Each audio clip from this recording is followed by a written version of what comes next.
Sa mas minaigting na kampanya kontra ilegal na droga, nasa kote ang isang street-level individual sa isinagawang bypass operation ng mga otoridad sa La Paz, Iloilo. Nakibalita dyan si Patrolwoman Lynette Sablon.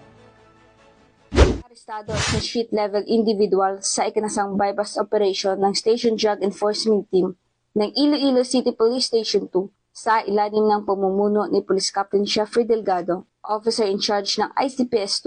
Dito lamang ika-6 ng Agosto taong kasalukuyan sa Zone 4 Barangay Gustilo, La Paz, Iloilo City. Kininala ang suspect na si alias Elmer, 35 taong gulang, walang permanenteng trabaho, residente ng Barangay Concepcion City Proper, Iloilo City, ngunit pansamantalang naninirahan sa Zone 4 Barangay Enjoy, La Paz, Iloilo City. Ayon sa investigasyon, ginamit ng mga operatiba ang halagang 1,100 pesos bilang bypass money na nagresulta sa pagkakumpiska ng isang sachet ng hinihinalang shabu. Bukod dito, nakumpiska rin ang karagdagang 5 sachet ng iligal na droga mula sa isang coin purse na nakuha sa bulsa ng suspect. Umabot sa higit kumulang 10 gramo ng kabuuang bigat ang nakuha ang suspected shabu na may street value na tinatayang 68,000 pesos. Bagamat itinanggi ng suspect na siya ay nagbebenta, inamin naman niya na siya ay gumagamit ng iligal na droga. Kasalukuyang nasa kusdiya ng ICPS-2 ang suspitsado para sa dokumentasyon habang inihahanda ang mga kaukulang kaso laban sa kanya.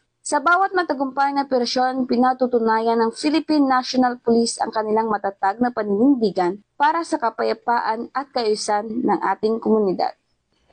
Mula rito sa Western Visayas, ako ang PNN correspondent, Patrolwoman Lynette Sablon, alagad ng batas, tagataguyod ng Balitang Pulis.